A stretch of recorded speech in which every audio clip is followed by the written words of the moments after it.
watching as well. So let's go on ahead and chime in. Hey, what's going on, Jen? Hey, Cece, what's going on? All right, those of you all watching on those of you all watching on TikTok, come on over to the Dad I Wish I Knew channel. Dad I Wish I Knew. I'll be dropping the link shortly for you all to come up and participate. Dad I Wish I Knew on YouTube. Dad I Wish I Knew on YouTube. Dad I Wish I Knew on YouTube. What's going on? Hey Jen, what's going on? What's going on, Cece? Wait for some more people to get in. Hey Olivia, what's going on? What's going on? Those of you all coming in, don't forget to hit the like button, hit the subscribe button, things like that. Greatly appreciate you all coming in. I'll drop the link shortly and see if some people want to come up. He said, let me paint you something. What's going on, Khalil? What is going on? We'll snatch that down there. There we go. All right. Yeah, some things do actually cause that background to come up. What's going on? All right. So I will see you all on TikTok. From TikTok, go over to the Dad. Yes, Dad, I Wish I Knew. What's going on, Shanice? How are you? What's going on? Just see your comment just pop up. In a minute, I will drop the link. I'll be teaching some things relative to anger management. That's what I'm going to be teaching tonight. And then we'll drop the link and give people a chance to come up. By the way, if you are coming into the court, I am not an actual judge. I am not a lawyer. This is not legal advice. And anybody who comes up on the platform, you do waive your rights to privacy to be in on this show. What's going on? All right. For those of you all watching on TikTok, go on ahead, head on over to the Dad I Wish I Knew channel on YouTube. I'll see you all there. Ooh. Okay, good. In that. All right, good. All right, here we go. What's I don't say what. What did I do? What did I do? What did I do? All right, let me go on ahead and get this stream up. All right, so what I decided I was going to do in the beginning was we were going to talk about certain things relative to anger management. You said that you aren't an actual judge and such. Yeah, you got to say that. That's a disclaimer. You got to say that. You got to say that because then people are, that whole legal thing, right? That whole legal thing. Let me get that going. Here we go. That happened just that fast. Just that fast. Sorry about that. Yeah, you got to say that. You do have to say that you are not a judge or anything like that. So let me get this going. Let me get this going and then switch this back over here. Yeah, you know what's going on. I know I dropped the link, not the link yet, but I know I invited some people to come to this, but we're gonna go ahead and get started. I do know some people said they will pop in as they can, and this is I did not stream this to my other YouTube channel. I did not stream this to my other YouTube channel because I do want to give this one a chance to actually grow. So I would love it if you all hit that like button if you've already done so. Let's go ahead and dive right into it. So we're going to talk about anger management today because I do know some other people are going to be popping in, and this is a pretty interesting topic for them just to get to that. So in talking about anger management, we are the collection of 5 things: needs, education, experiences, habits, and motivation, right? Needs, typically what we need to be able to survive, right? We talked about Maslow's hierarchy of needs, and we'll go on ahead and actually have a chance to dive back into Maslow's hierarchy of needs, okay? Education, what we actually learn to get what we actually need, that which we actually need. Our experiences, what we experience while trying to get those things that we need, and the education that we get. Then you got habits, how many times we did a thing, and then the motivations, what made us actually act. Okay. Sometimes people saw the video There was a video that went semi-viral. I don't want to say it went viral all the way. There was a video that went viral of myself and another young lady in a gas station. And with that video, a lot of people did ask me, how did I end up having so much patience to even deal with that? Well, one of the things that I do as an anger management specialist is I understand the motivations behind behavior. So that's what kind of some of the things that I'm teaching on when I talk about anger management. And we're going to go ahead and dive into the anger management definition, the National Association for Anger Management definition on anger. It's a psychobiological emotional state of consisting of feelings, and those feelings can vary from intensity and rage at the top end of the spectrum to just irritation, coupled by the activation of the neuroendocrine processes and the arousal of the autonomic nervous system. Now that sounds like a lot to say, but that is the textbook definition of what anger actually is. In layman's terms, it's simply a strong feeling of annoyance, displeasure, or some level of hostility. Okay. I don't know if you had a chance to see that video. If you had a chance to see that video, was there a level of hostility that was displayed? Was there a level of hostility that was displayed? What type of language was used? What did you hear me being called? How did I react? Did I react? What did I do? What did I do? Okay. I want to play that video in this episode, but I don't know. Okay. It can get kind of rancid. So what I will do is suggest that you go back and watch it on this page that I wish I knew. There are three methods that people typically deal with anger. They can either stuff it, they can manage it, or they can escalate it. They can stuff it, they can manage it, they can escalate it. One of the worst things that you can do in dealing with anger is stuff it on the inside. But when you hear people say, perhaps maybe even in your own houses, you're to be seen and not heard. When you are denied an opinion, it becomes rather easy to stuff it because it becomes a self-defense mechanism. And I do want Jen, I'm glad that you're here, Jen, because you were very awesome in commenting regarding the situation of Nicholas Cruz. Those of you all watching this, you don't remember Nicholas Cruz is the young man who was convicted and sentenced to life in prison without the possibility of parole for the shooting, the death, if you will, of multiple people at the Majority Stoneman Douglas High School in Parkland, Florida, and the injury, the great bodily injury to a lot of others.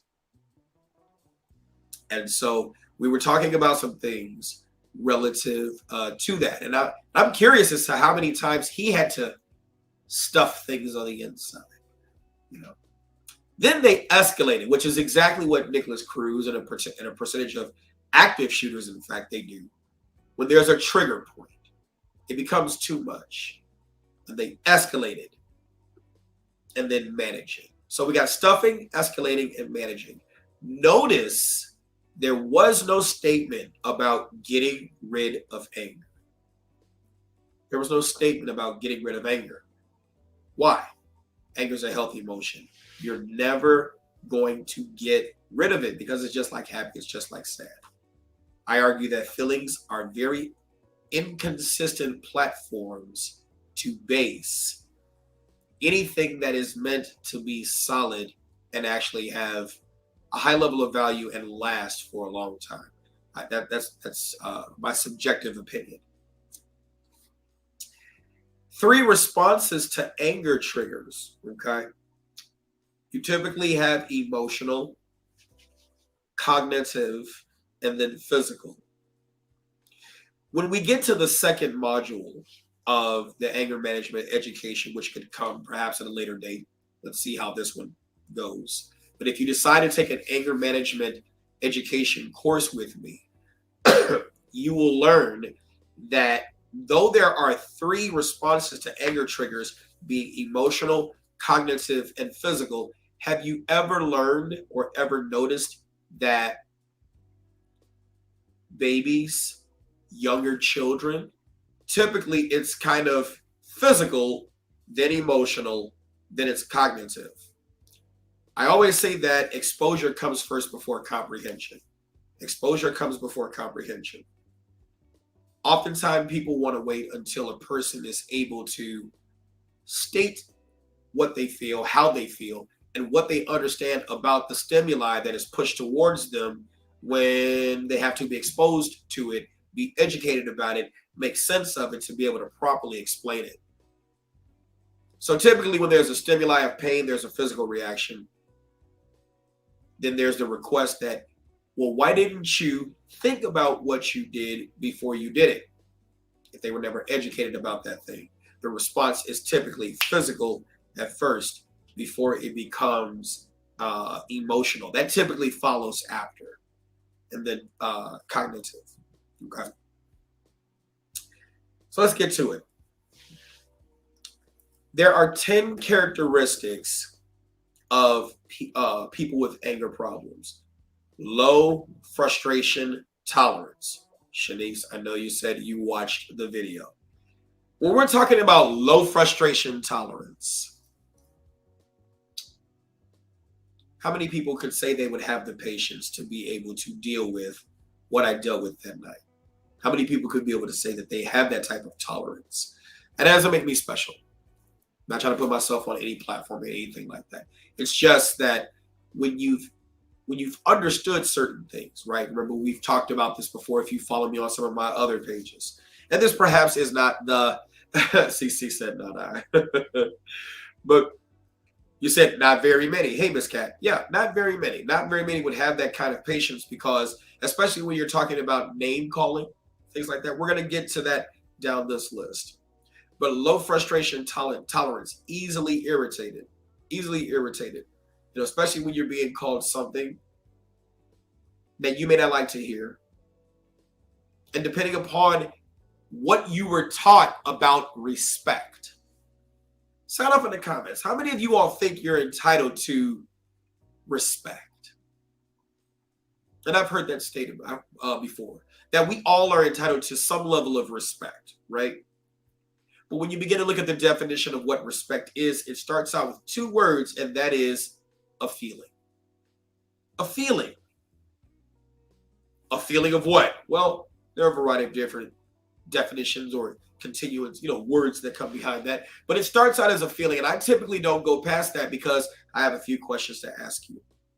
Miss Cat, you said respect is earned, not given. Well, when we look at certain things such as respect is earned, not given, the question I would have to ask you behind respect not being, being earned but not given is simply this. Can you do things that earn respect and still not get it? Can you dress in a manner that should earn you respect and not get it? It's very possible for that to be the case. And so when you look at the definition of respect, given that it starts out as a feeling of this, and this, I'm not going to sit here and fight for a person's feelings because you don't control them. I like that you said that, Shanice. I'm waiting for your comment to appear. Here we go. You said, I do feel that respect should be automatic, but that's not realistic. Yes, you will hear me say that later about realistic expectations. You said you give it or take respect. When you meet someone is a 0-0 start, opportunities come to change the scale. Outstanding. Okay, outstanding. When you look at it, respect. I don't own your feelings. I don't control your feelings. I may influence them, but it's typically up to you if you have realistic self-esteem, where if you know who you are, both good and bad, no one should ever be able to disrespect you. Now, they may disrespect the decorum of the room at which point in time you have a choice to stay or leave. You don't have to stay there. Now, some cases you may feel you may have to think about work. But if it's an environment where you can absolutely change where you are, leave. Okay. Here we go. Let's continue. Judgmental and critical reactions, very competitive, win at all cost. In a conflict or a debate, don't easily recognize the importance of other people's needs, feelings, or opinions. You believe strongly that you know the way things are and expect others to agree. Jen, you said you have the choice to take it personally instead of situational. But Jen, I would argue this. If you don't have a healthy level of realism in your life, it becomes easy to say that you have a choice to do that, but what are the motivating factors? And I think in this, we're going to get to the definition of what motivation is, because we often use words like choice, accountability, responsibility, and to state that a person has a choice, but just because you have that choice, right, the mismanagement of it, the motivation to mismanage it. Have you ever exercised a choice like this before? Have you failed? Have you ever been taught your failures? Have you ever recovered from it? Have you achieved? Have you learned the lesson from it? You said you mean people take it personally and factor the emotion into the situation. That is very much the case. I could see that being that. But remember we said as babies, it's physical. Then it becomes emotional. Then it becomes cognitive, even though you have those three levels we talked about earlier. Okay. In judgmental and critical reactions, very competitive, win at all costs in a conflict or a debate. I'm not going to lie. Sometimes that, matter of fact, that's me. I am a very headstrong person. It takes facts, stats, and figures to cause me to change my opinions. A lot of people have subjective opinions based upon, remember we talked about that. Needs, education, experiences, habits, and motivations. Needs, education, experiences, habits, and motivations. And based upon those 5 things, people have their opinions that's typically centered around those things. But I need to be able to identify information for myself. I need to be able to see whether or not this thing checks out for me without believing the opinion of someone else. I do like to win at all costs, but you can't win all the time because you can't be right all the time. Now someone say, well, who says you can't win all the time? You can't win all the time. I guarantee you one person who knows you can't win all the time, and that's Floyd Mayweather. Even though he has a 50-0 record, I bet you he won't get back in the ring because it's just that one time where you slip up and then it becomes 50-1. Sometimes you got to know when to get off that horse. Okay. Sometimes you got to know when to quit. Here we go. Professionalism. What you do is never good enough. Oh, right? Never good enough. And so the slightest failure could cause a person to get an anger problem, right? Be triggered easily because of that desire to want to always get it right. Now, there's a healthy degree of professionalism in certain cases, but it can't be in every case, right? All or nothing thinking. My God, this is, remember we talked about those expectations. Those expectations.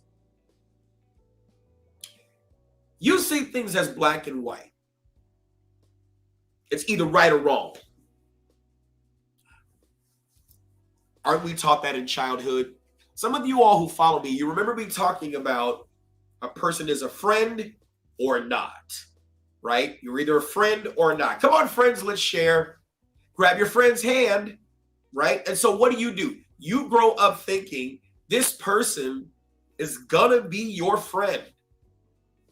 How many of you all understand that life is anything but? Real life is anything but. There is a lot of gray area. Speaking of friends, I like to categorize the friend thing. If you think about a pyramid, right? At the bottom, associates. Oh, how many associates will we have in life? And how are you associated with this person? Am I associated with this person because we went to school together? Am I associated with this person because we live in the same block together? We are next door neighbors, right? We may work together. Associations, right? Associations. He said, I'm not yelling at my phone. You should. Right? Here we go. Then on top of that, a person should have to earn the next step. Friendly associates. Not every associate you associate with is a friendly associate, right? So friendly. A person can be friendly but not be a friend, right? You got to be able to categorize these people because we're going to talk about expectations soon. A lot of people have misguided anger because they have unrealistic expectations of people, things, situations, right? Got to get there. All or nothing thinking. Adult reality. This is not so clear cut. There are a lot of gray areas, especially when it comes to relationships and lifestyle differences, right? So we talked about associates, friendly associates, and then on the top, friends. Notice I said a pyramid, right? You got to have a lot of associates, fewer friendly associates, and even fewer friends. I like to think that the title friend should be something that the friend knows is revocable. That is like credit. You have to earn the worthiness to be extended a certain line of credit. And if you abuse it, you may or may not be given a chance to turn things around, but you know that the person who extended you the credit has the right to revoke it. Therefore, or ergo, the person who extended you the friendship has the right to revoke it. I like that. Possessiveness. You lack trust or are somewhat insecure. When you act possessively, you are sending a clear message that you do not trust the other person and that you are handling that mistrust by being controlling. How many people do you know or do you think fit this bill? Where they are very possessive. Can't play. Now, don't get me wrong. I tend to be of a different opinion where we're talking about being selfish.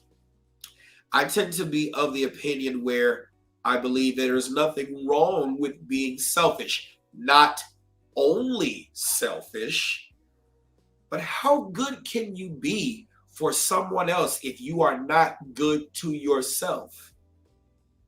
How good can you be to someone else if you are not good to yourself? If you do not do for yourself, if you don't care for yourself, how good can you be for someone else?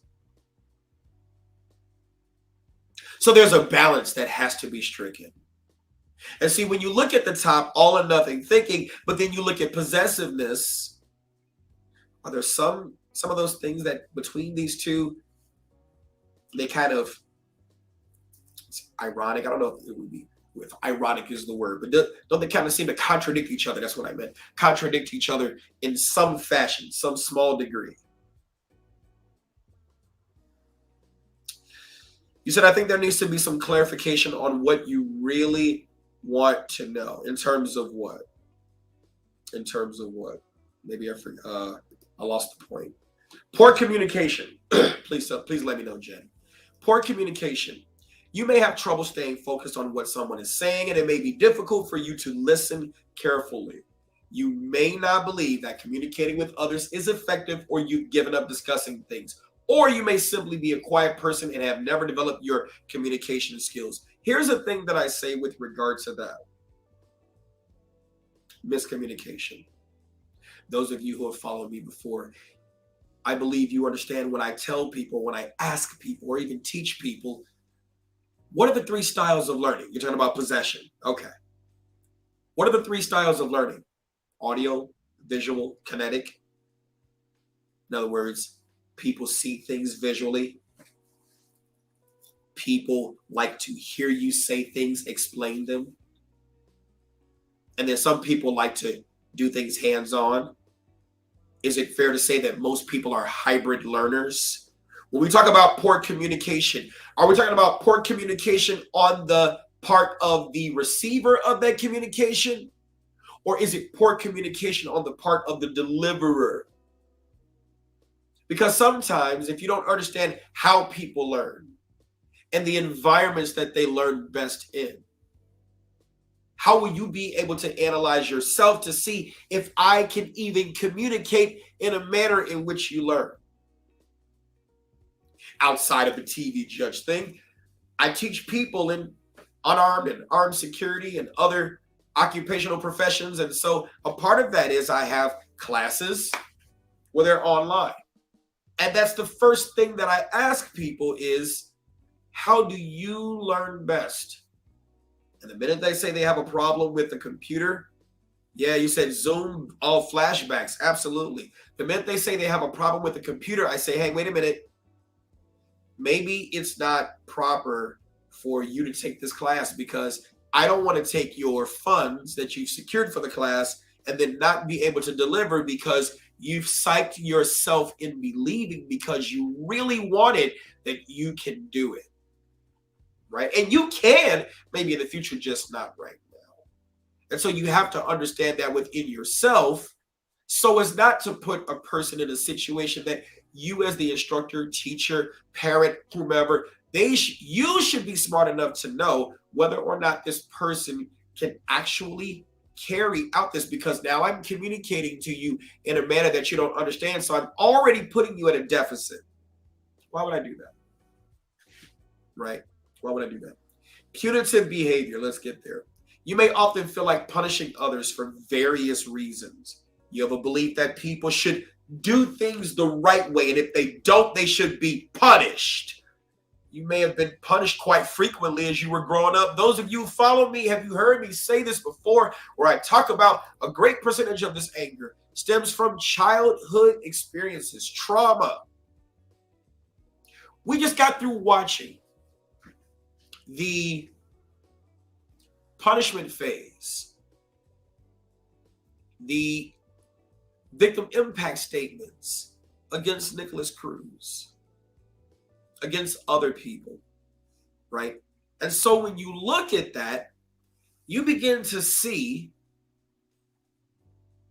that they are just, they wanted him to die. The death penalty, they wanted him to receive that. They had no level of understanding. And don't get me wrong, they lost loved ones. This is understandable. I get it. But, Jen, it was blinded rage. Punitive behavior. The lock them up types in Illinois. What are we going through right now? The Safety Act. Where people they dislike the fact that Illinois, by way of its legislature, and other parts of that bill I'm not a fan of, but they cannot stand the fact that there is not cash bail. There is the presumption of innocence until proven guilty in a court of law, but they love to have it where as soon as you commit a crime, you're automatically held in jail pending trial. What does this do? This motivates people to take pleas. This motivates people, in essence, to commit crimes because they know that the jail is a hot neck hot. You're guaranteed 3 meals. You have a roof over your head. What does it also do? When a person commits a crime, they can't afford to get out, but they should be instantly punished. So we don't have to deal with those likes again because you shouldn't commit crimes. But if we were to examine your life, how many crimes have you committed, knowingly and unknowingly? The irony. You said only one person felt a little compassion for him, the young lady and her husband. Absolutely. I agree. Punitive behavior. Punitive behavior. Here we go. Addictive personality. Ooh, this one is gonna sting. Addictive personality. You may have a tendency towards substance dependence, or once you start, it's difficult to stop. This may include gambling, food, pornography, exercise. Here we go. Work. Workaholic. Workaholic.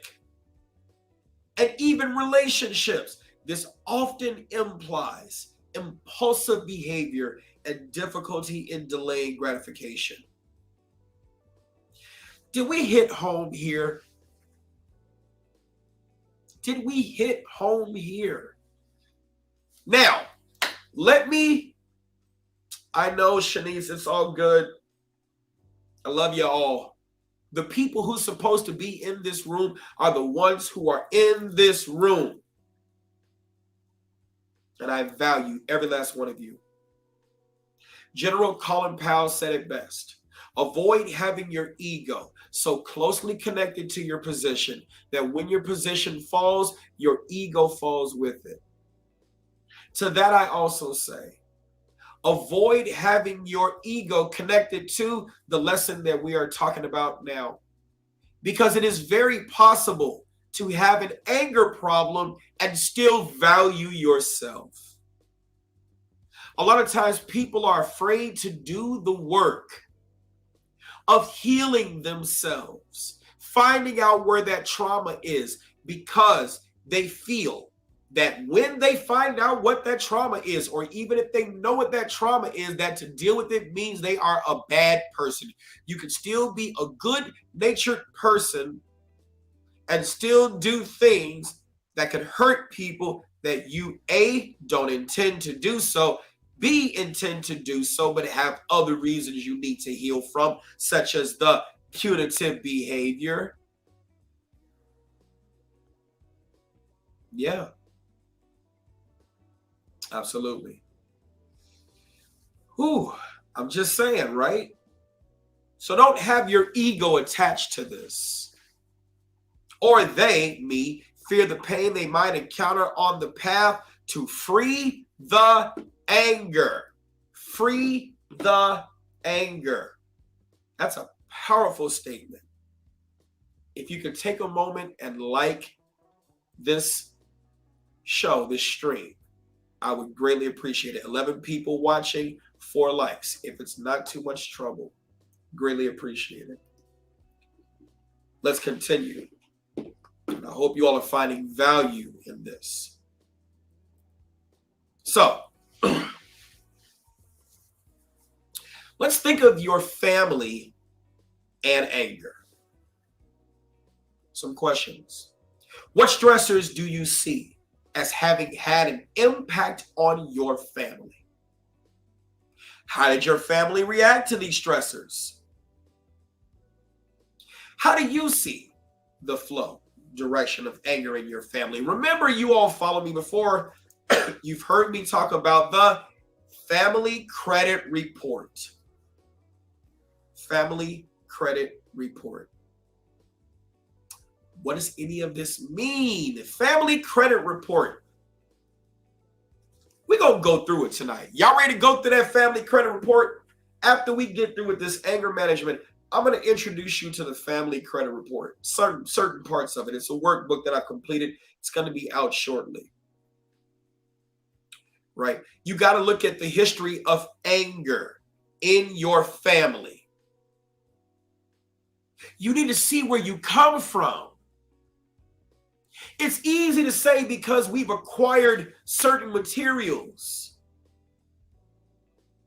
It's easy to say because we've acquired a different career.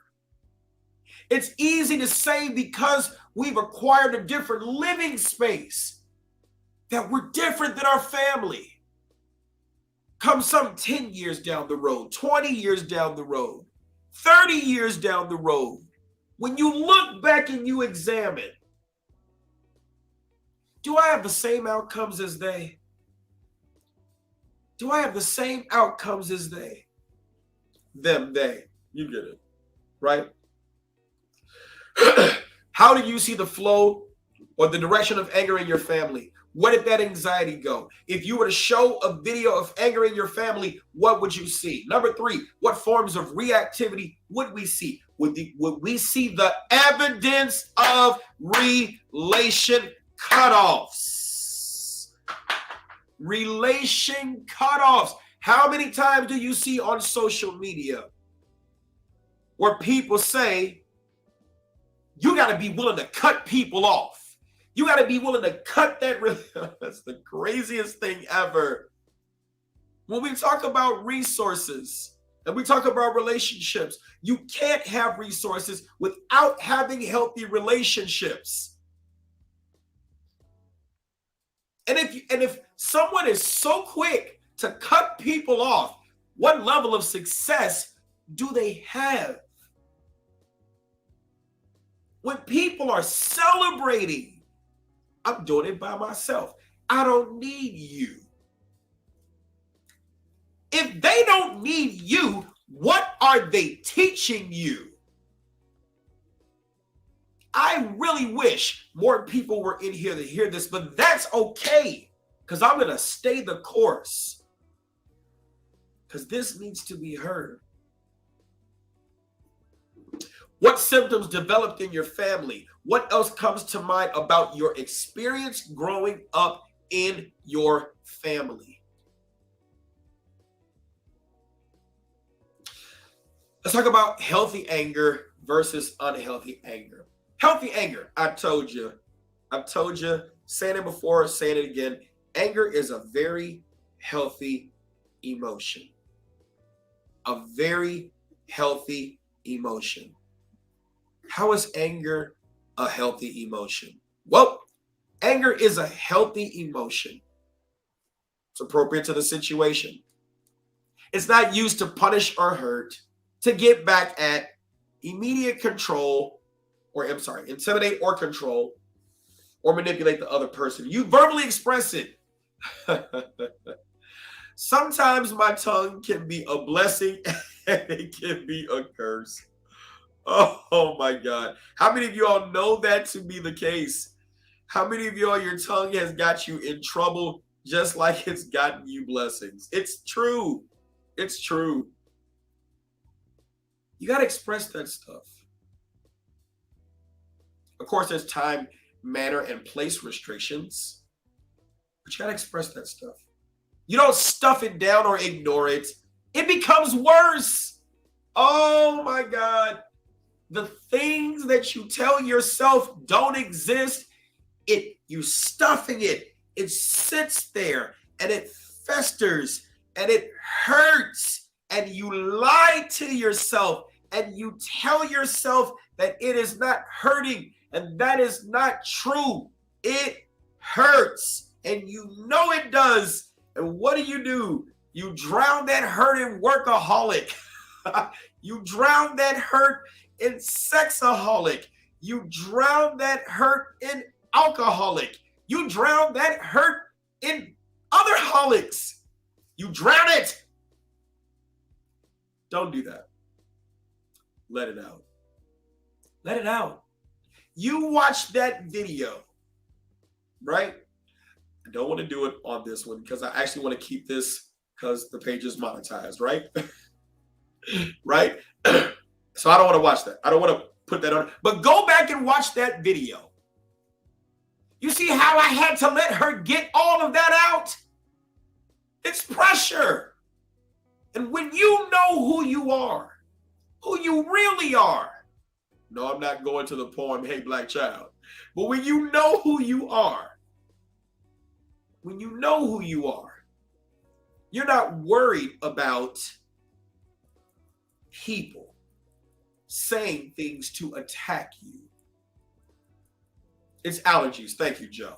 You're not worried about people saying things to attack you because you know the why. You know why they're saying it. It's not about you. You're just the punching bag. I'm not saying stand there and be the punching bag because it takes energy. It takes patience. You have to have skills to be able to allow that person to express themselves and get those words off their chest. because it takes energy for them to express it. The more they continue expressing it, that energy bar goes down because they run out because they're still a human. Does that make sense? When anger is expressed in a way that allows us to express our feelings and opinions calmly, or when anger is expressed in socially appropriate ways that helps us change unfair situations to solve problems, it is healthy. Now, what she did was not healthy anger. It was unhealthy anger. But sometimes people express it in unhealthy ways. And though it could have gotten physical, it did not. It did not. This is why it's important for you to take an anger management program. Because even if you don't have the problems, and you know how we all say we don't have a problem. Oh, we be lying to ourselves. Oh my God. It's important to know this stuff about other people. Why is it important to know this stuff about other people? It is easy to beeline straight to consequence. Oh my God, you're misbehaving and we can't control this person. Call the police. Not better. Call security. Not better. Parents. Not better. If you beeline straight to consequence and you don't understand behavior, emotion, event. Behavior, emotion, event. Behavior, emotion, event. Let's get to the next one. You said, am I posting it online or selling it? What does that mean? Let's get to it. Sad hats. Sad hats. And you said, Mike, are you saying we aren't perfect? Of course. Sad hats. So these are the conditions that make us operate out of the primitive mind. When we get to the next time that we discuss certain things, right? Next Tuesday, 7:30 Central Standard Time. Yes, you remember Shanice B. Yes, you remember, right? We're going to learn about the primitive mind. We're going to learn about the brain. We're going to learn about the amygdala. You got to understand those things. Here we go. 7 hats, or it's not 7 hats, 7 conditions. It's called sad hats. Sad hats. Stress, alcohol, drugs, hungry, anxiety, tired, or sick. Remember the B, right? Behavior, emotion, event. Are you in your right mind when you have stress? Are you in your right mind when you have had a little too much alcohol to drink? Are you in your right mind when you have consumed certain prescription narcotics, even illegal narcotics? Are you in your right mind? If you're hungry, we call this hangry, right? How many of you are in your right mind and can do what needs to be done? If you're hungry, it's going to be here, Joe.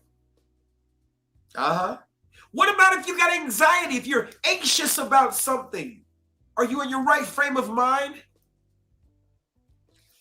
Let's not talk about tired. You get it, right? Sick. So the minute that a person is behaving a way that may not be socially acceptable, think about sad hats. Think about the B analysis. B for behavior comes from emotion. When built up inside and left unheard or unspoken. E for emotion, unheard or unspoken, builds up over time if not managed in time. E for event means something that has happened.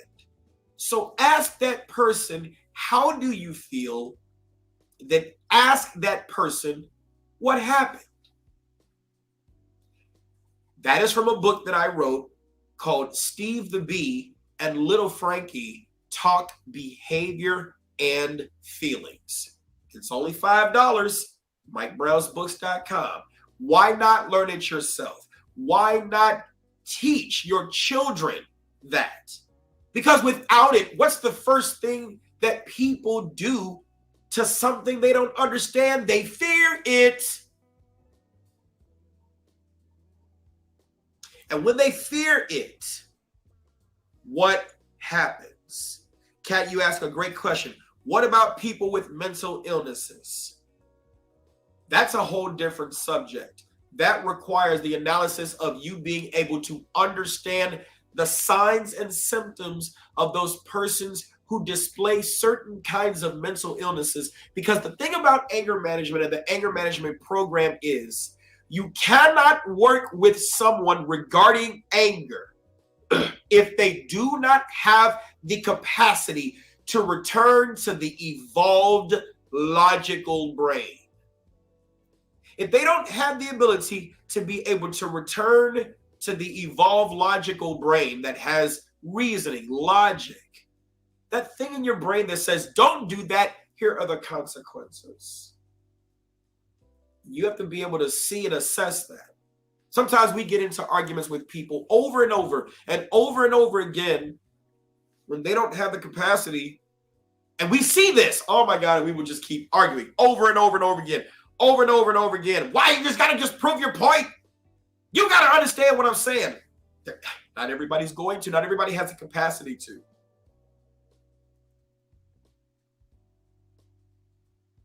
Here we go. The big question. What do I need right now to be okay and healthy in the long term?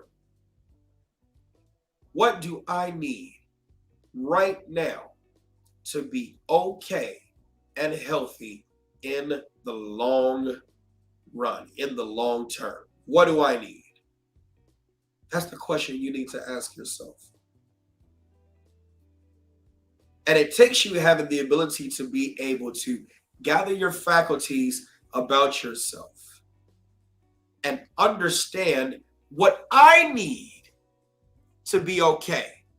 Never let someone demonize you for thinking about your own happiness, thinking about your own security, thinking about what you need. You must be good for yourself before you can ever be good for someone else.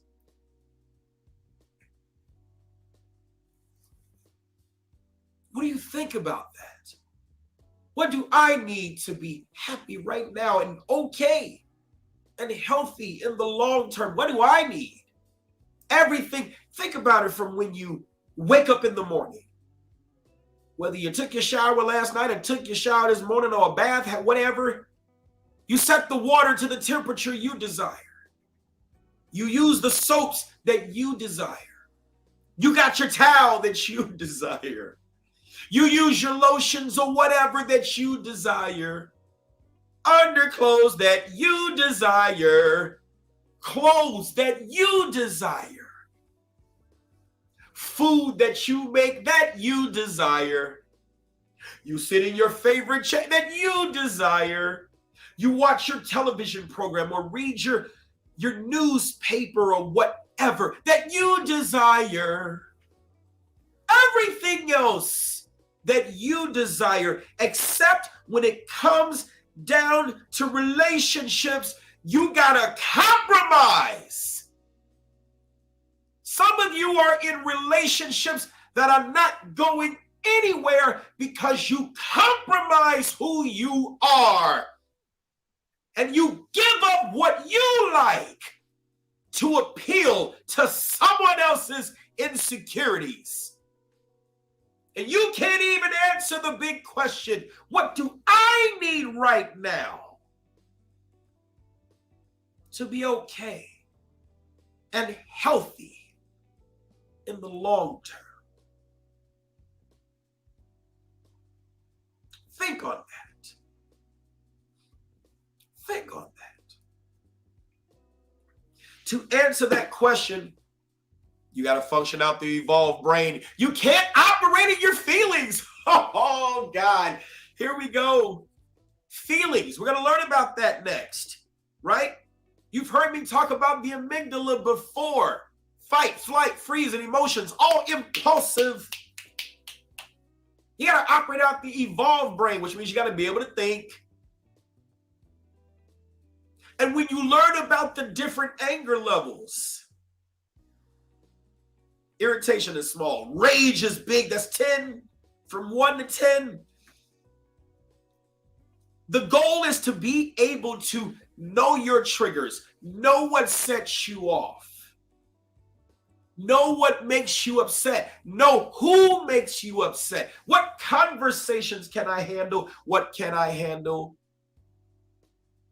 what people can I handle, who can I handle, who do I need to stay away from, what do I need to stay away from, because when I get around this person, something in me, it just triggers.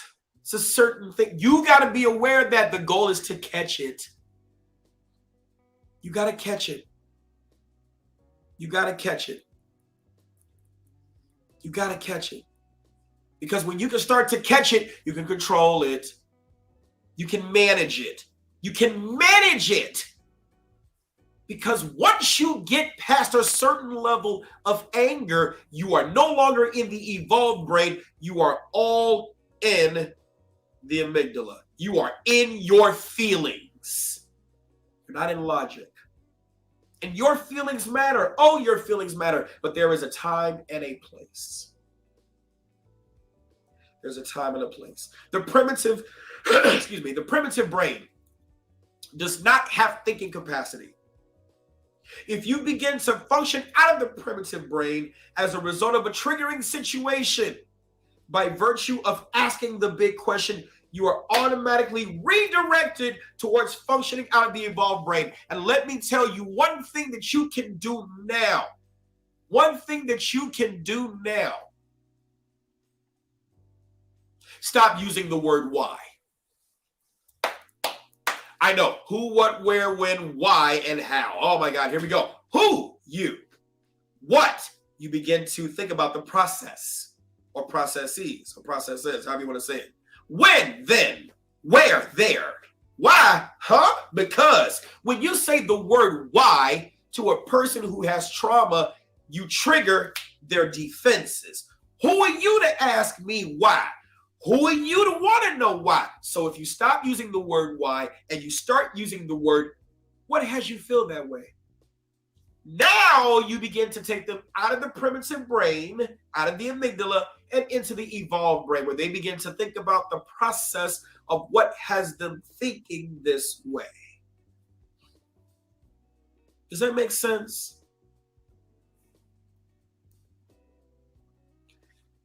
One more important to the big question in that answer. It can't be what others do for you. It has to be what you do for yourself. Didn't I say that? Wow!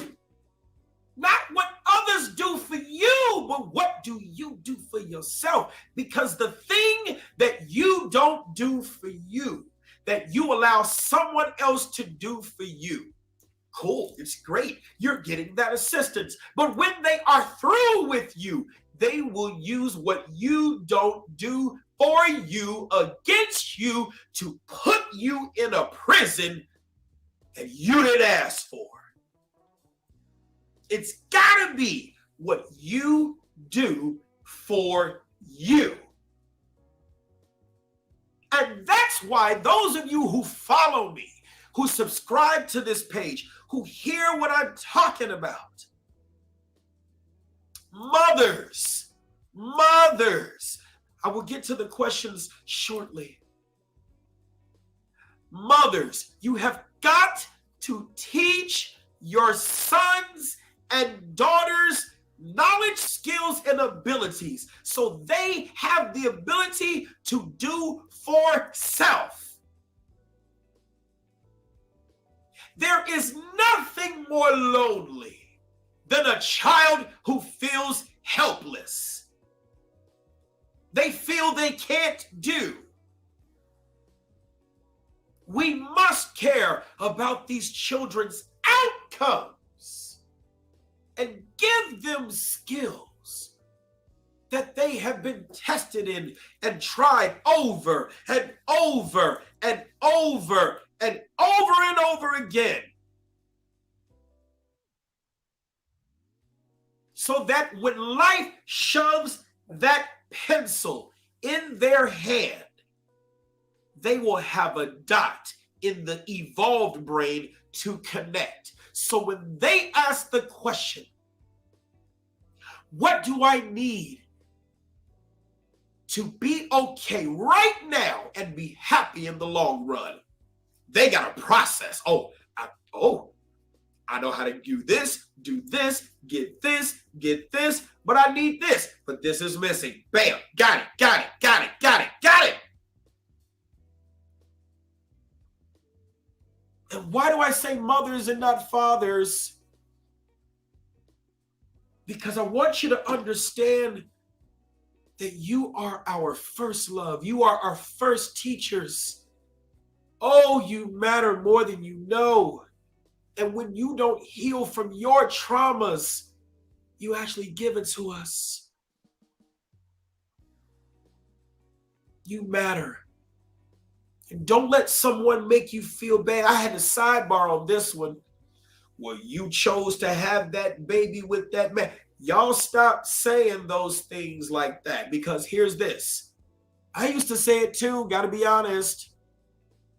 But that is a slap to the face regarding the trauma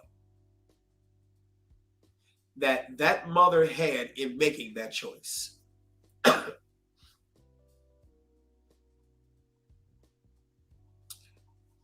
You said, Mike, let me look at some of your questions real quick. You said, Mike, do you know a mother I can borrow to teach me? I gotta find one. I gotta find one for you. And that's what I'm gonna be putting on this channel. The dad I wish I knew. That's the reason I started this channel. All the things that we wish we knew prior to becoming an adult, prior to getting to this, prior to getting into that.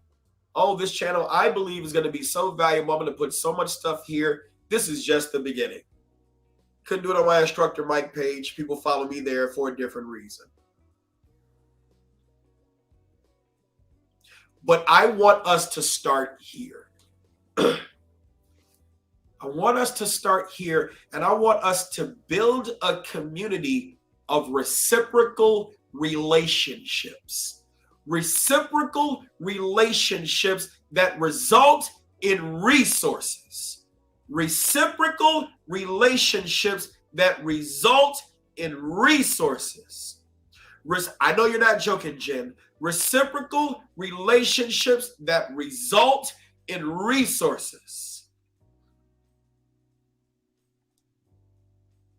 Whatever we are good at, we got to be willing to share it. Because that's part of the problem. You have not because you ask not. But when you ask, and that person has the ability to be able to do, first of all, it's got to be something I love to do selfishly. I love to teach, so I don't mind giving you what I know. But there are certain limitations, what I don't know. What's anxiety inducing, Jen? I'm going to drop the link so you all can come up. I want you all to come up. And I definitely want to, hey JFB, what's going on? If you all could go on ahead and smash that like button, please, and share it. Invite somebody into the conversation.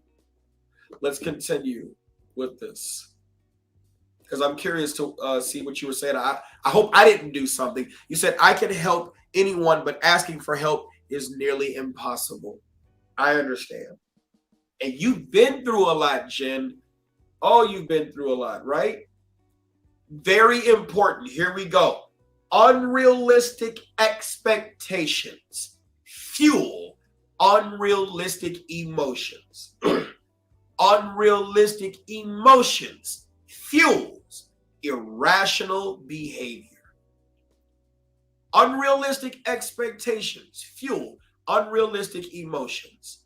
Unrealistic emotions fuels irrational behavior.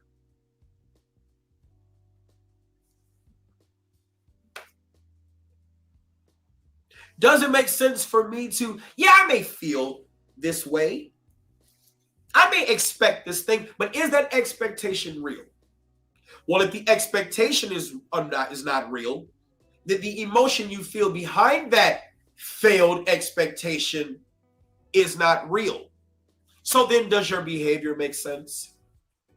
It doesn't make sense. It's all over the place. I expected him to be there to help me with the baby. Who's trained him how to do that? And did you analyze what skills he had? No, you didn't. Then your expectation is reasonable. It's just not realistic. Not realistic in the fact that dads should be there to help, but can this particular dad help? No, not yet. Not that he can't forever do it, just not right now. He needs to be trained. See, unrealistic expectations fuel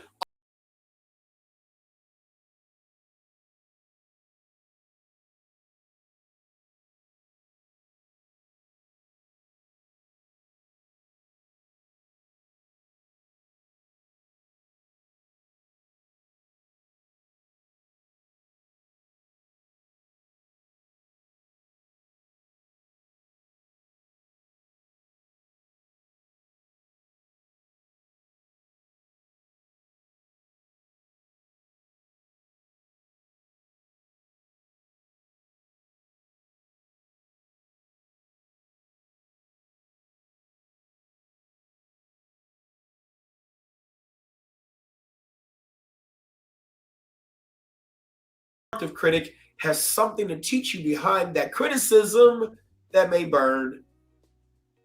And I just want you to understand that I definitely mean well when I say certain things. You may not even agree. I just want you to understand. I'm going to drop the link. I'm going to drop the link. And by the way, if you would be so kind, if you choose to depart, or to, I don't know if I should say depart, that means leave. But if you would like to invest in the children's books that I have, right, you're more than welcome to do so through super chats, super stickers, the Cash App, the Zelle, that stuff has scrolled across here. If not, I totally understand. I'm going to continue to teach this. But every time you deposit $5 or anything towards that, it goes towards me giving more children books. I'm going to drop the link. And I want you all to come up so we can have a conversation. What do y'all think about what we just talked about?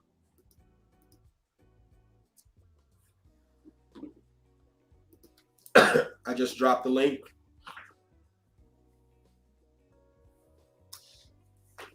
Yep, I just dropped the link. You're more than welcome to come up. More than welcome to come up.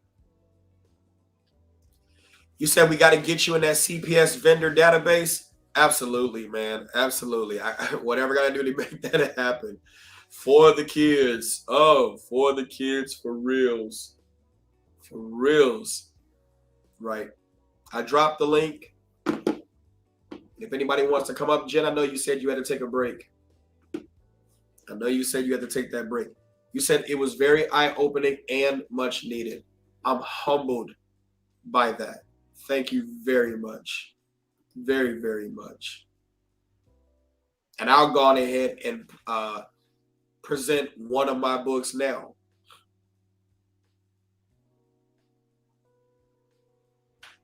See, I want to present one of my books now, but because it has images for kids. You said your husband calmed you down?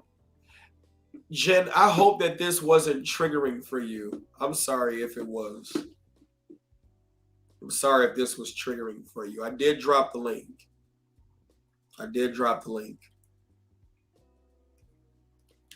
Yeah, I'm sorry if this was triggering for you. But I hope you did get something out of this. Yeah, we put it to the top.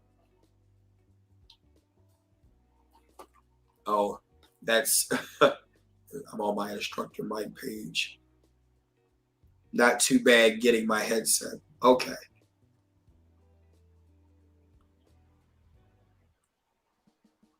Outstanding. Let's see. I know I said I was going to discuss a couple of things.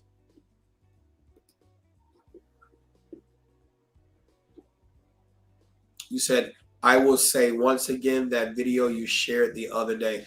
Yeah, I would like to be able to share that. I probably can't do it on this stream right here. Because I want to keep this, and I'm trying to see if I can still keep it where this could be monetized, right? Because I know I'm gonna have to, as soon as I share that video, oh, you can forget it. It's not gonna happen. Oh, you said it was a great lesson? Yes, I appreciate that. Some people have asked me how that even happened. I will say it took a lot.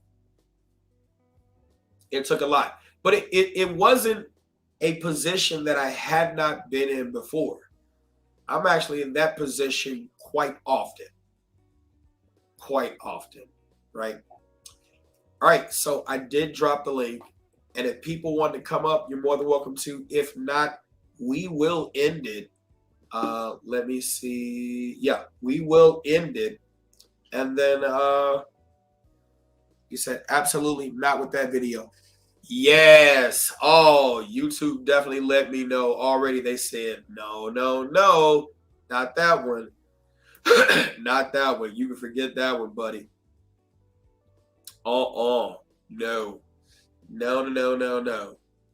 They were not having it. They were not having it. You said the fact that you were able to take the situation and see it as a glass half full or a glass half empty, but actually a glass with hydration. Yes.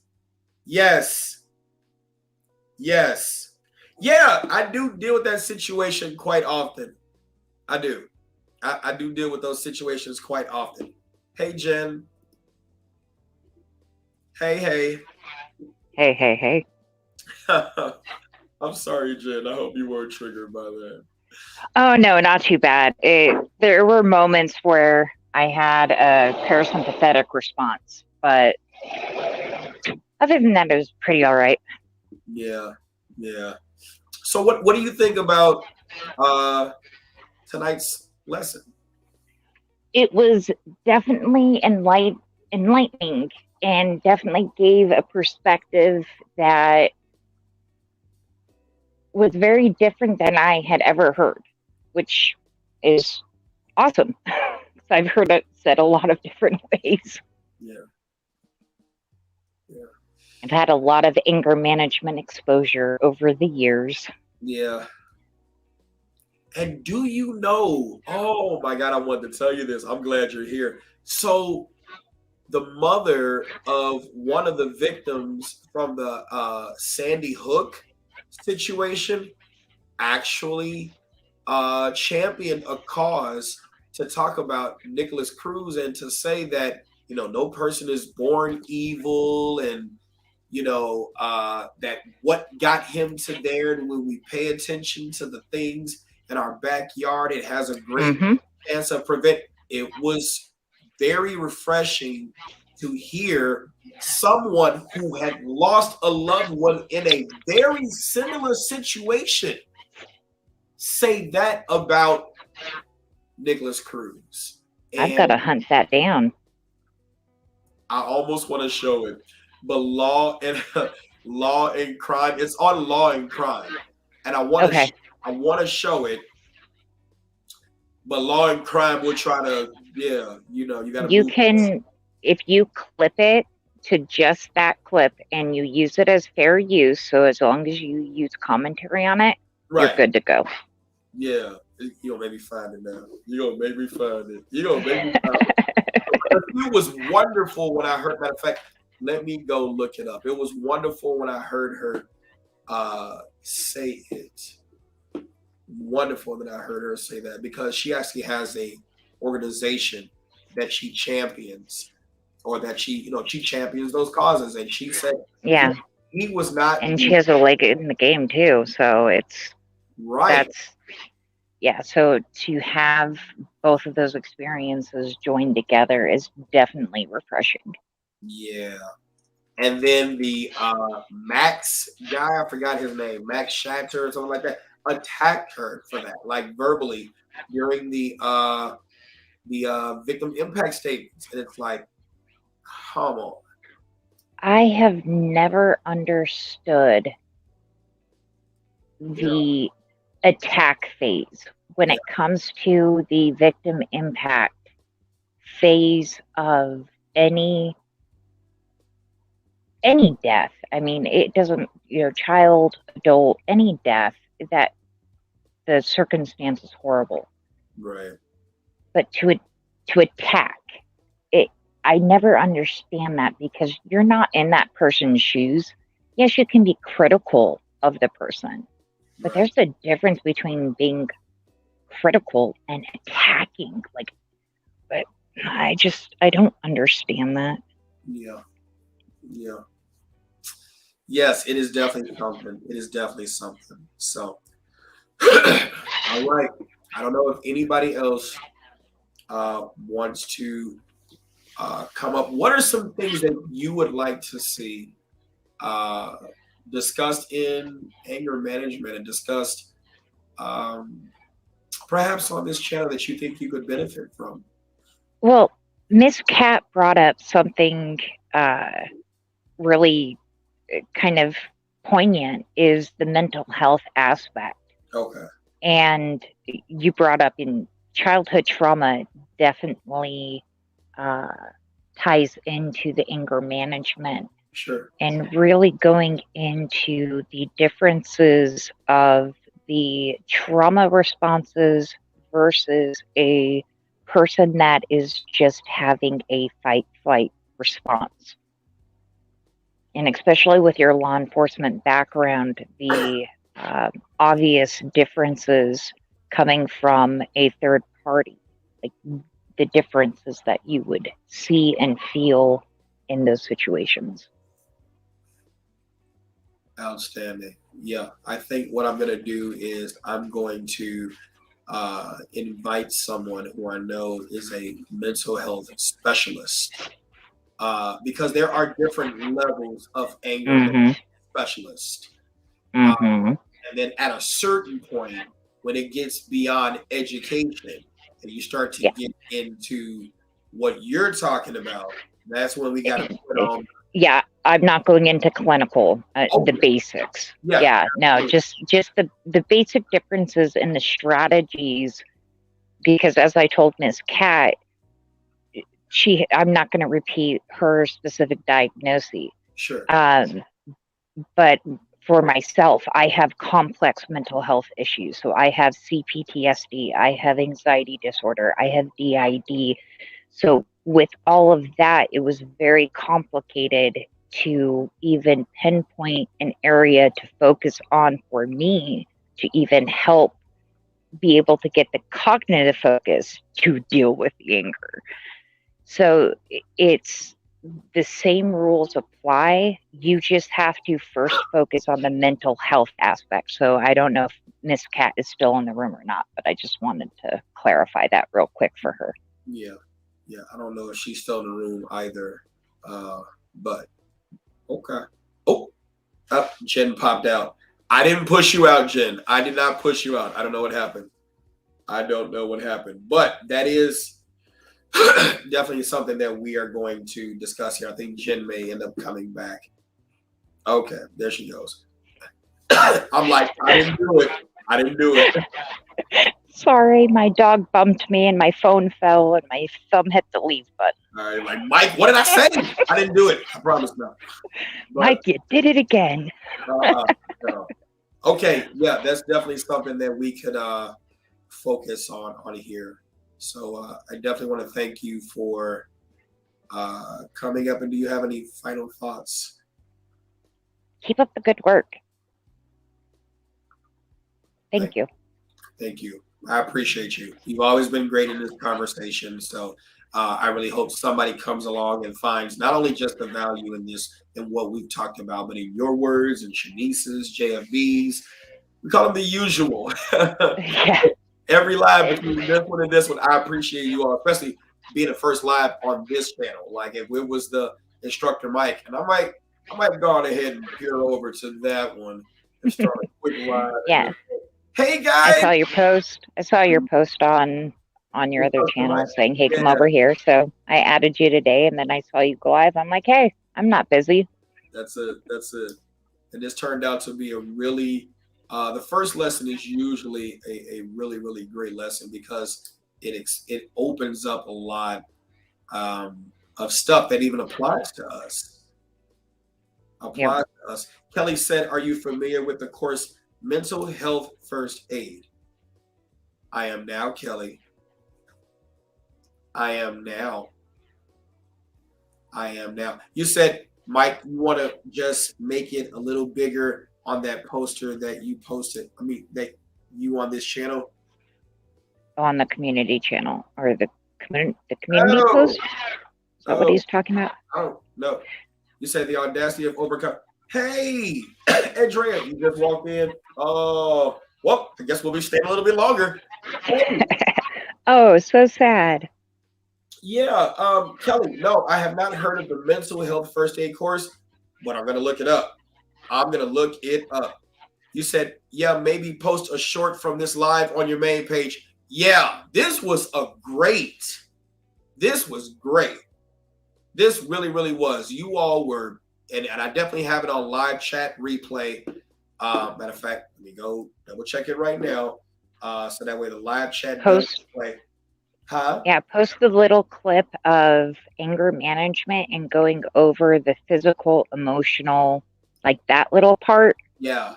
I think that would be a nice little short clip for you to advertise. Yeah. Because this definitely was informative, and you provide information not only in a format that is easy to consume, but the speed that you go is at a cadence that is enjoyable. Okay. I appreciate that. I do. Kelly, you said a global program developed in New Zealand but edited for each country and culture, a good basic one-day course. Okay. Mental health first aid. I'm going to look that up, and then we're going to go on ahead and I wouldn't even mind doing that on this live. Not this live. Kidding. Not tonight. Not tonight, no.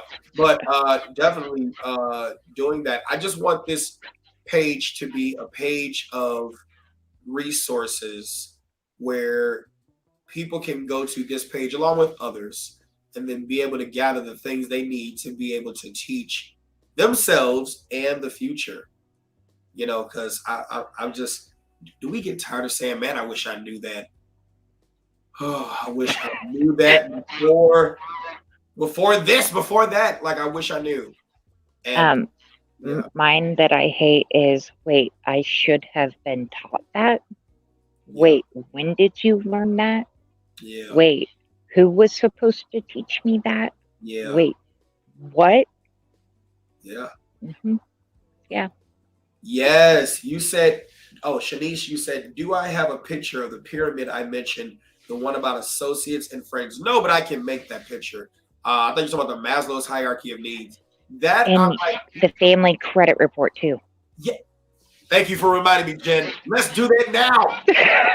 Yes. That's what I'm talking about. I'm glad y'all said, because I was about to end it. Do my family credit report. We can't end it until we do the family credit report, because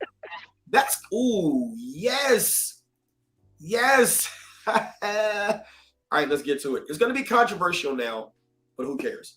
All right, let me change this. Show the pyramid first, since she asked. And no, I don't have that. I don't have that pyramid made. I don't have that pyramid okay. made. Let me see. It's in dark mode. If I can, I don't think I can switch it to light mode. Can I? No. New look preview. No, that's weird. Let's see. Did it just happen? All right. Well, it's gonna be in dark mode. So technology getting the best of you? No, yeah, but no. But yeah. But no, but yeah. I'm trying to get it from dark mode to light mode, and it is getting, let me see. Are you on a laptop? No, I'm on my Mac. I'm on my Mac. I'm trying to okay. I'm also live too, so there's that. Mm. There's that.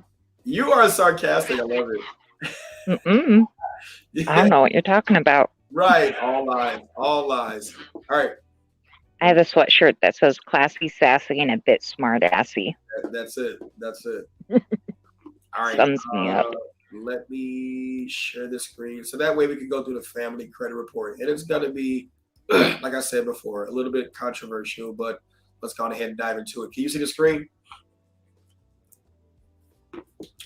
All right. Family credit report. Yeah, that's pretty small. Let me see if I can get that into a different. Where you at? Okay. Oh, well, that's it. Yeah. Change the heck out of that. All right. I saw what you said, JFB. It's not small now. All right. Here we go. The family credit report. This is a knowledge, skill, and ability assessment of your readiness for family. Readiness for family. Okay. So business, marriage, similarities, differences. Answer truthfully and without negative self-judgment the following. And I'm not going to go over all of it, but I will go over small pieces here, right? Yes or no? A marriage and a business both require licensing from the government. Yes or no? A business should have a business plan before starting a business. Yes or no? A business plan should have the following assessments in the plan. So you'll research the components of a good business plan, list them there, and then it goes to the comparisons of marriage and the business plan. Same thing there, a bad business plan. There's a workbook that I have called the trouble analysis. If it's transactional, reciprocal, beneficial, logical, and emotional, the OU is that you owe it to yourself to analyze these things. And looking at things from a legal perspective, it's whether or not you have a prenuptial agreement and if you have consulted the services of a family law attorney to see if your plan makes sense, if it makes sense for you to get married to this particular person. Okay. So marriage and family career descriptions. Answer truthfully and without negative self-judgment the following questions. Yes or no? Husband, wife, father, and mother are four separate yet equally important duties that require a lot of work. Yes or no? Can or cannot is a matter of knowledge, skill, and ability. Yes or no? Should or should not is a matter of one's subjective opinion on a topic. So it just kind of goes through basic understanding of certain things. A man can be a husband and not be a father.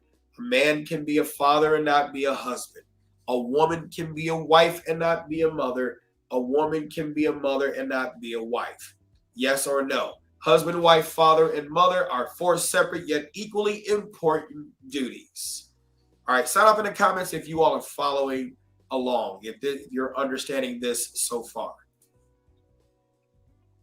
Yes or no? The title of husband requires knowledge, skill, and ability to perform the duties. It goes through the questions of wife, mother, father, same thing, right? Yes or no? An employer of a husband, wife, father, or mother candidate must evaluate if the candidate has the knowledge, skill, and ability for the duties of husband, wife, father, and mother, right? So then here's where the family credit report comes in after you've done that work, right?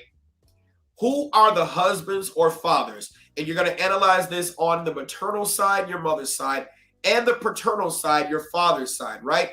You're going to identify the males in or on your mother's side of the family, and write yes or no if they are husband or father in the space marked husbands or father. And you're going to start all the way from your great-grandfather, their name, if they're a husband or father, right? Great-grandfather, grandfather, father, stepfather, brother, 5 of them. If it's more than 5, you'll have extra spaces. Uncle, nephew, cousin, and then 5 or 6 extra spaces, right? Then we're going to go to the wives and mothers, right? Identify the females in or on your mother's side and write yes or only if they are a wife or a mother, right? And you're going to start with your great-great-grandmother, great-grandmother, grandmother, mother, stepmother, sisters, aunts, nieces, cousins, right? But this is your workbook. If you feel like you want to explain why you chose the answers, outstanding, okay? And then you do the same thing with your paternal side, right? Same thing with your paternal side. Same thing, right? And these are simple questions that they should answer. It should be no issue, right? Then, here we go. This is a graph. Who are the husbands, wives, fathers, mothers? Taking who you have identified in the previous pages, how many living, current husbands, wives, fathers, and mothers do you have in your entire family, right? And from that, below is an example of how to create the graph in the number of living, current husbands, wives, fathers, and mothers, right? So looking at this graph, and actually I'm at the back out of it so that you all can see the graph in its entirety, right? Looking at this graph right here, in just this piece alone, here we have 12 husbands. This is the total number between your maternal and paternal, 12 husbands, 16 wives, 22 fathers, and 26 mothers. So before I begin to say anything, what does this chart mean to you? What is the significance of this chart? I'd like for you to sound off in the comments and look at this chart and tell me what this says about your family. We got more to go to. But just in looking at this, why do I have it shaded in different colors? I have it shaded in different colors so you can see a visual representation on one sheet of what this looks like. Because if they're all the same color, yeah, right? But it's different. 12 husbands, 16 wives, 21 fathers, and 26 mothers. This family, as represented in this chart, JFB says a lot of single mothers. The most damage comes from the mothers column. That's what you said. Here's this. If I am a little boy, this chart looks as though my maternal and paternal family does not value husbands by way of action. They can say they do, but the actions speak louder than words. And if a picture tells 1,000 words, what does this picture say? In terms of wives, if your daughter is there and she wants to be a wife, does she have a lot of wives to choose from? More than husbands, right? What about fathers? What about mothers? It's definitely a reality check. And if you don't do the work to see where you come from, how do you know what you need to be taught? There is more. We got more.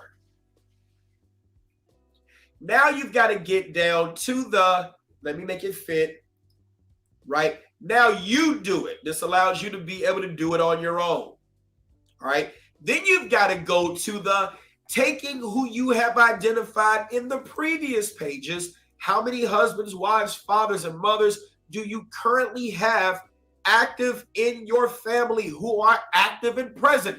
So that bar chart may go down, may go up. I doubt it's going to go up. It's definitely going to go down. Definitely going to go down. Right? Then you got to go to those who are not active and present. Right? Let's continue. Here we go. How is a society, culture, and family defined? Why do I say that? There's an upside down pyramid. We'll talk about this next time. Society allows it. Culture approves it. Family teaches it, and you execute it. Society allows it. Culture approves of it. Family teaches it, and you will execute it. So you have to learn what the definition of a society is, what a culture is, what a family is, and it gives you plenty of space for you to write. What societies do you identify with? You're an American. Typically, society is more global. What cultures do you identify with? Are you white? Are you black? Are you Hispanic? And then within that, there are different cultures. Are you Asian, right? Are you Asian in terms of Indian or Asian in terms of Chinese and Japanese, right? What cultures do you identify with? Cultures are not just race.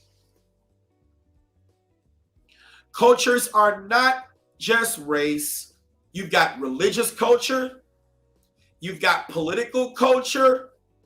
You've got male, female, gender culture, right? You could be a person that likes pew-pews. That's a culture. You got to identify the cultures you belong with or belong to or identify with. What families do you identify with? Are you the Brown, Barnes, David, Davis family, right?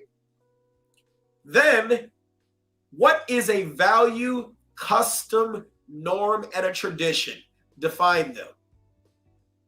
In the context of family, what are the societal values, customs, norms, and traditions of the societies I have identified with in the context of family?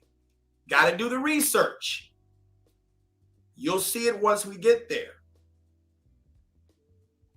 In the context of family, what are the cultural values, customs, norms, and or traditions of the cultures I identify with? Notice I didn't say the history. I'll give you a case in point. Black culture now versus Black history. Two totally different things. Here we go. In the context of family, and even you get it.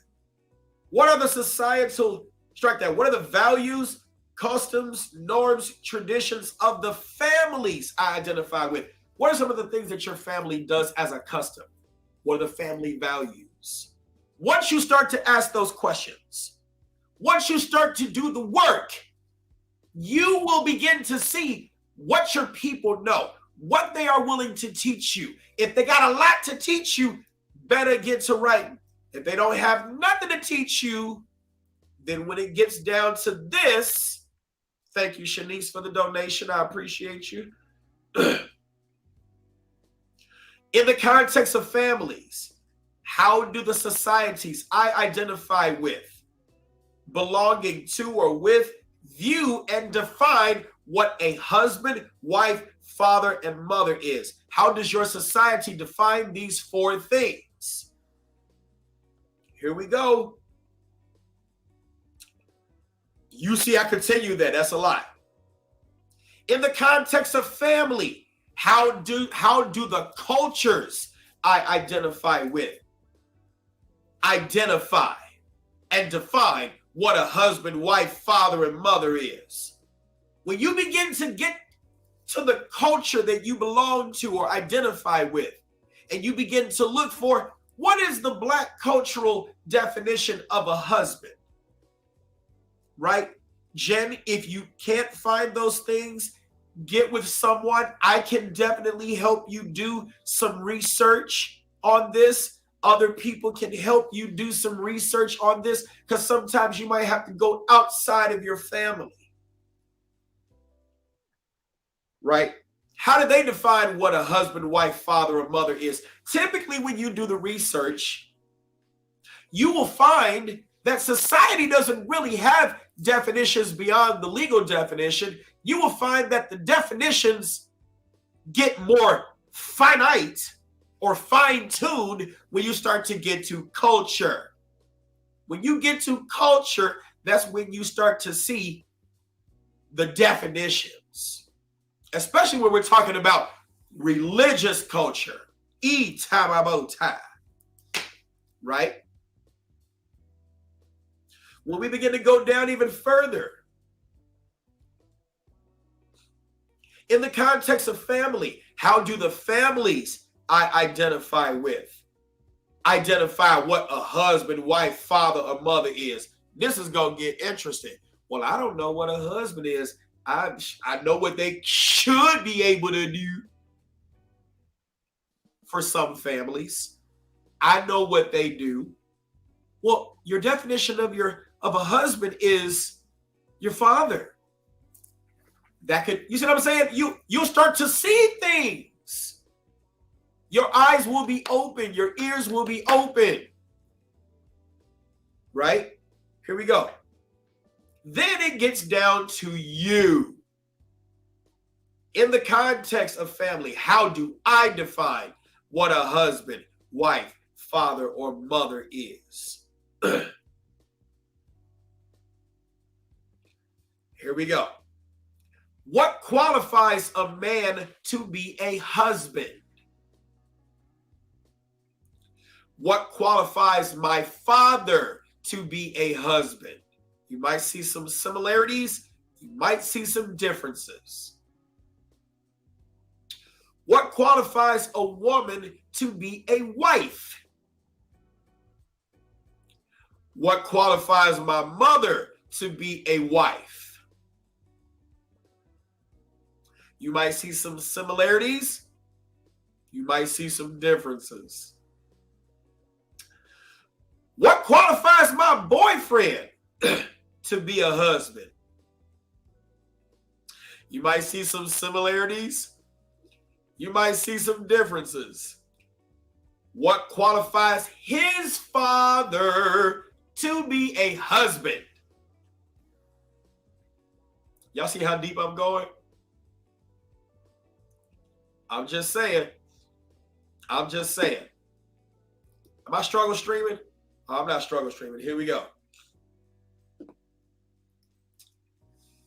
Oh boy, here we go. What qualifies my girlfriend to be a wife? What qualifies her mother to be a wife? Ooh, here we go. Family and Consumer Sciences Knowledge, Skill, and Ability Assessment. Do the cultures I belong to have teachers and classes in the following skills: cooking, child development, health and hygiene, home management and design, education and community awareness, sewing and textiles and clothing management, budgeting and economics, family safety or family defense, self-defense, home safety, fire safety. When my mother and or father was young, did the cultures I belong to have teachers and classes in the following skills? Same categories. Is my mother trained in the this one is gonna hurt. Is my mother trained in the following skills: cooking, child development, health and hygiene, home management and design, education and community awareness, sewing, textiles and clothing management, budgeting and economics, family defense, self-defense, home defense, fire safety. Ooh, here we go. Is my father trained in the following skills? You may see a difference in this versus this. What significance does that mean? Well, if my father wasn't trained in it, but you expected him to do it, if he wasn't trained in it, how could you expect him to do it? So how could he help you if he couldn't help himself? But in the cultures you belong to, they had classes in these things. When you were young, they had classes in these things. But yet the mother was trained, but the father wasn't trained. Are my siblings trained in the following skills? Cooking, child development, health and hygiene, home and management and design, education and community awareness, sewing, textiles and clothing management, budgeting and economics. You get it. Am I trained and have I been stress tested in the following skills? Right? Do I have lesson plans, prior class notes, other training information from my past in the following skills? Am I willing to take classes or be trained now or soon in the following skills? This one is going to sting too. How can this person be called a helpmeet if you have not analyzed if they have the knowledge, skill, and ability to help? I have a friend whose father had a stroke. She didn't know what to do, baby. She didn't know what to do. So when you as a man get with that person for the smooth cat, shouts out to the lead attorney, for the smooth cat. And then all of a sudden you stroke out. What are we going to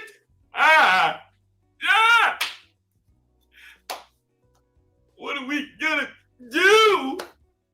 I don't need you to cry. I need you to act. I need you to act. Here we go. Am I trained and having been stress tested in the following skills? Have I ever been trained in any type of compassionate human care? What about empathy? What about Maslow's hierarchy of needs? You know who gets trained in that? Healthcare professionals. What about vital sign measurement? What about cardiopulmonary resuscitation? What about electrocardiogram, if applicable? What if they get bedridden and they have a bunch of machines? Can you read that? What about phlebotomy, injections, or intravenous infusions? I know how to do that. I took a combat lifesaver course when I was in the military. What about life support? What about everyday medical terminology?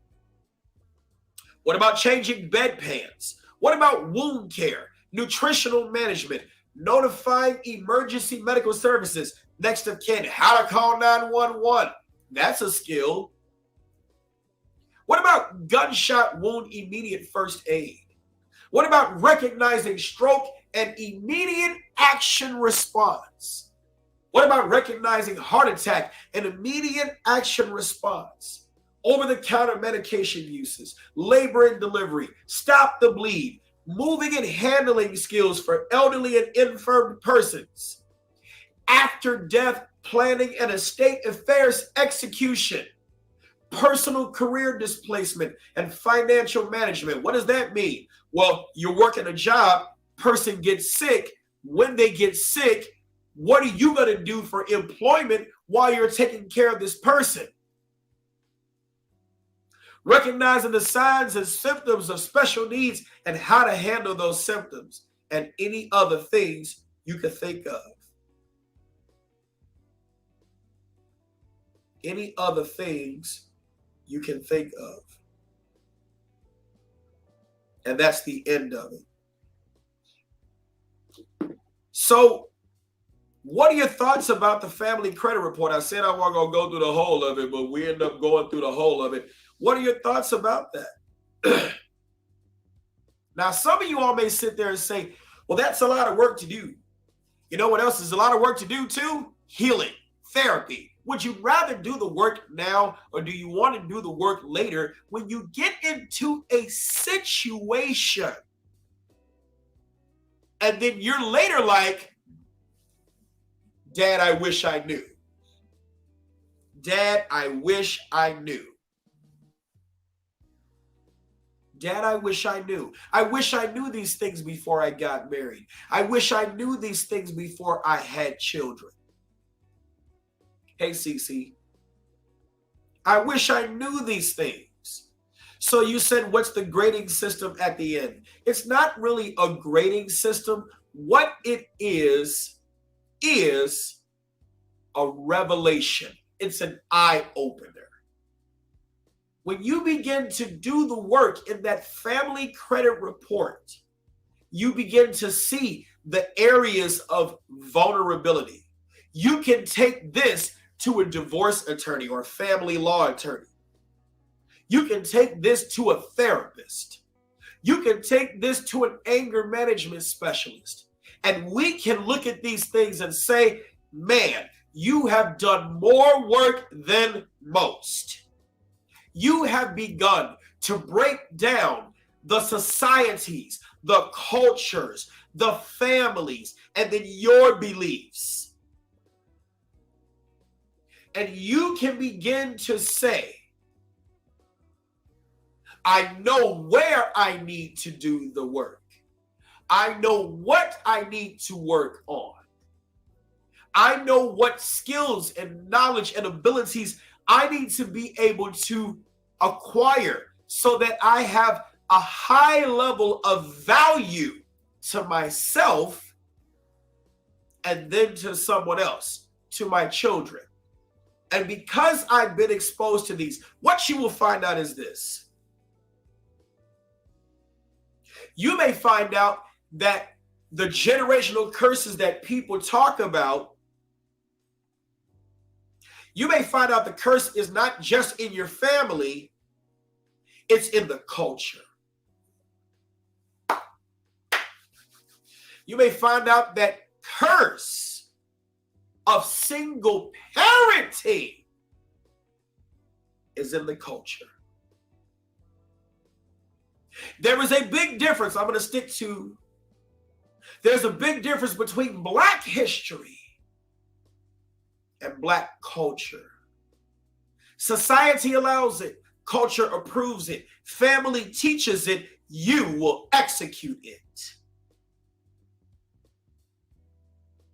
Why aren't the boys taught these skills? But the expectation is, as men, they should be able to help. I don't need you. I can do it all by myself.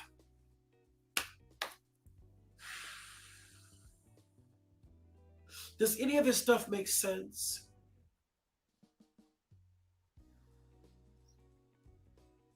It also shows where you survived and where you healed too. Yes.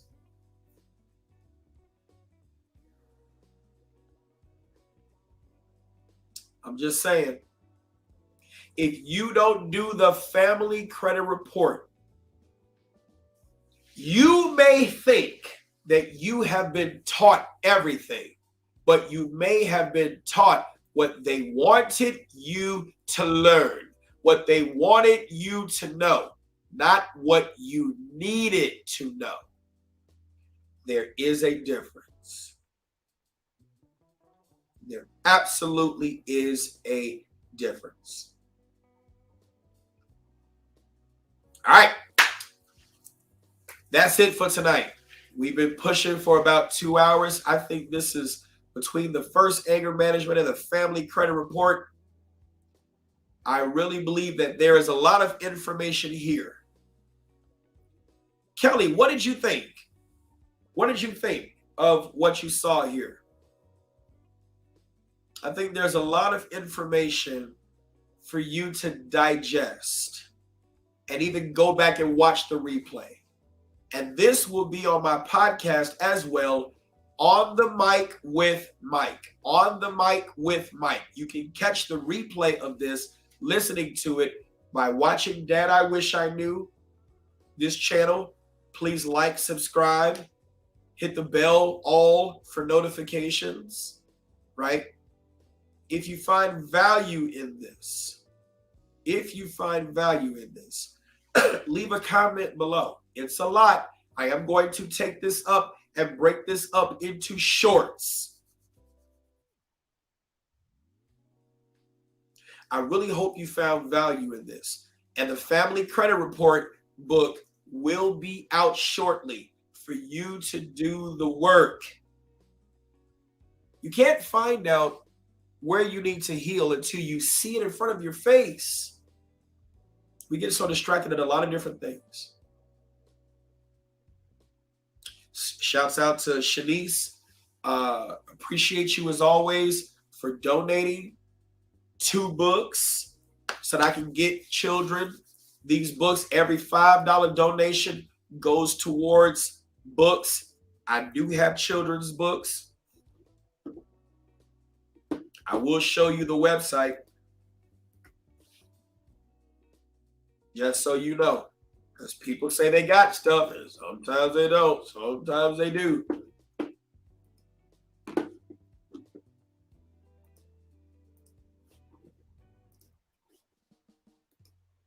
Yes, yes, yes. Here's the website right here. What I Tell Myself, the book series. I even have, this is the book I was talking about, Steve the Bee and Little Frankie Talk Behavior and Feelings. I even have an audio book, What I Tell Myself, the audiobook series. It includes 11. You said you used to be a VA inpatient mental health chaplain. Kelly, I would love to have you on the show to talk, if you care to do so. No pressure. But I would love to have you on the show to talk about mental health. That stuff is important. If you care to, no pressure. The audiobook series, you can always click on it, right? And it'll take you. The audiobook only costs like $4 and something cents. You can listen to all these books. Some I narrate when I wasn't as nasally because of the sinuses. And some Amy narrates. She does an amazing job, right? An amazing job, right? And here are some of the other books. This is my first book, What I Tell Myself First, right?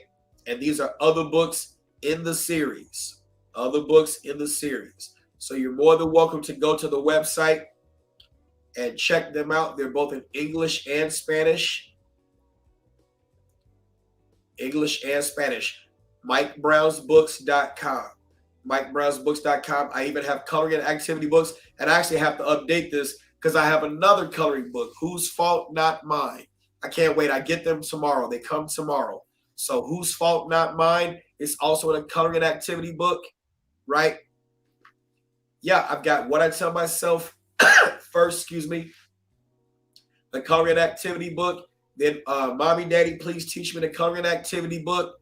Now, yes, thank you, Kelly. Kelly, please, 773-644-5000.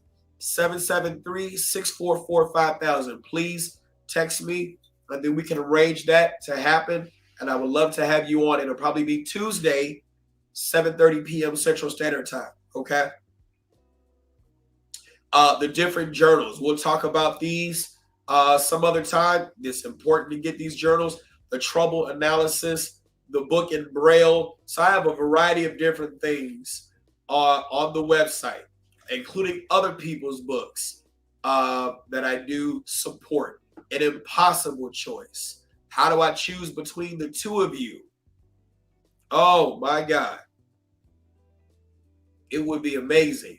Stop fighting between the mother and the father. Children value you both. Amazing. Amazing. Okay. All right. So appreciate you all. Definitely appreciate you all. Kelly, 644-5000. If you are willing, just shoot me a text, and we'll go on ahead and set that up. Okay.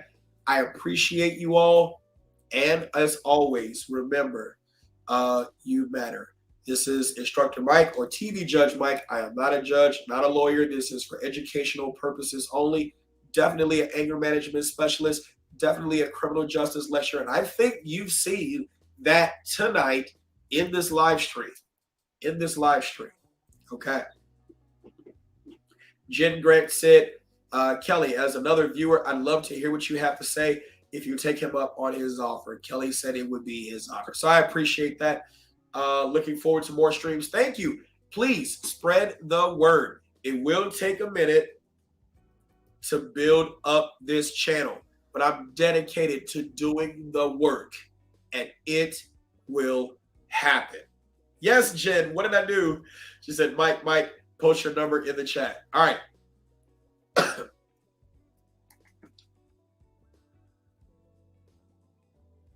right, there we go.